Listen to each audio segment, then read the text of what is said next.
A big what's up to everybody. I apologize for the audio quality. I'm not home currently, so I do not have my mic on me. I'm going this joint raw, raw dog without a mic. And it's crazy, yo, because I definitely had like a whole playoff preview series joint against the Heat, but with this, unexpected news, I definitely there was no point to drop it, as Joel Embiid is a major piece of the Sixers winning in that actual puzzle. But anyway, Joel Embiid, as you know, Joel Embiid was diagnosed with an orbital fracture to the right side of his face following Thursday's closeout win against Toronto. With about 3 minutes left in the fourth quarter, Pascal Siakam drove to the actual basket and gave Embiid an elbow to the face, which was initially called a blocking foul, but then was overturned to an offensive jaunt, obviously. But our big man is out indefinitely with no timetable for his return, which leaves the Sixers in quite a bind, obviously. What are my thoughts on the actual situation at hand? First off, Pascal Siakam was doing way too much, bro. I like seeing, bulls on the internet saying that was, instant karma for, Joel Embiid doing his airplane dance. And I don't think, an airplane joint deems or warrants broken faces. That's just me though. Sure, I don't know, dog. It was just a very unnecessary play on Siakam's end. And the fact that there was no flagrant call was crazy to me. I also seen a lot of folks on the interwebs talking about Coach Doc Rivers and why he's at fault for still having Joel Embiid in the game after the jaunt was done. Which, I mean, yes, there is definitely credence to that with a lot of Sixer fans, though. You guys know for a fact that that we cannot hold leads. So at least our bench cannot hold leads. So that's probably why Glenn had the Bulls still playing, as well as to put emphasis in stat pad. So I can see both sides. Joel Embiid definitely doesn't need to be there, but it is what it is at that point, or at this point, in terms of when he'll actually be able to play. Honestly, I think it's done because I saw reports that was saying that it's not going to require surgery. Which is good because at least it's not necessarily broken, if that's even a thing.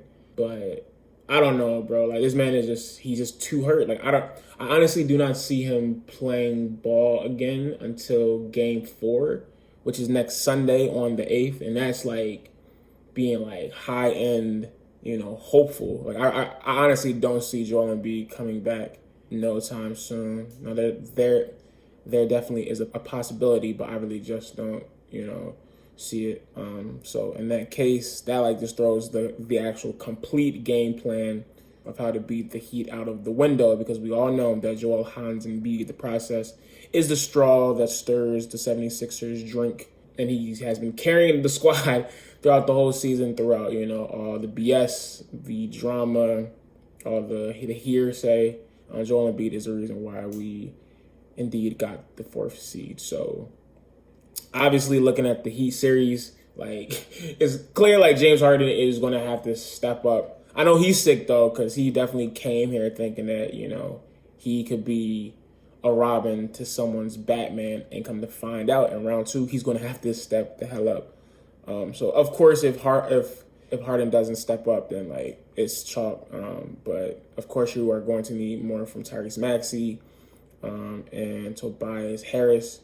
I would more so be putting this on Maxey because he's the fastest one on the team, and he will be able to get more looks with his, speed. More of the bench is going to have to play, obviously. Furkan might get some burn. That also messes up, our backup 5 situation. DeAndre Jordan is going to have to play too. So it's just a lot of, y'all know, bro. This is a very bad John, especially on the switches, the amount of switches that Miami can actually do now. The one caveat that folks had, that Philly had, was we had the paint on lock, and we could generate our offense from there out. I mean, just overall, just Embiid, just his presence on both ends of the actual floor. I don't know, dog. Like, at this point, I'm not even mad or like sad. I mean, disappointed would obviously be the operative word, but this is life as a Philly fan, man. Like, we can't catch no break. Hopefully, Embiid does come back. Hopefully, or by the time he actually does, we can actually steal a game or two. The Sixers definitely have played well without Embiid during the regular season. You know, even look at the old Heat game when Maxey was carrying by his dolly.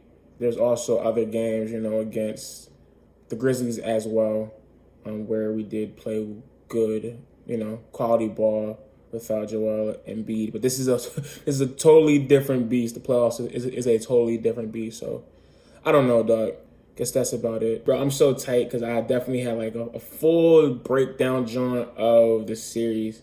Honestly, I can still drop that if y'all want me to. Of course, it is going to have a lot of stuff about Joel Embiid in it. But if you want, let me know in the comments section and I'll just drop it. But I want to thank everybody for pulling up and listening to a brother think. Like, comment, share, subscribe if you're Sixers fan if you feel so inclined.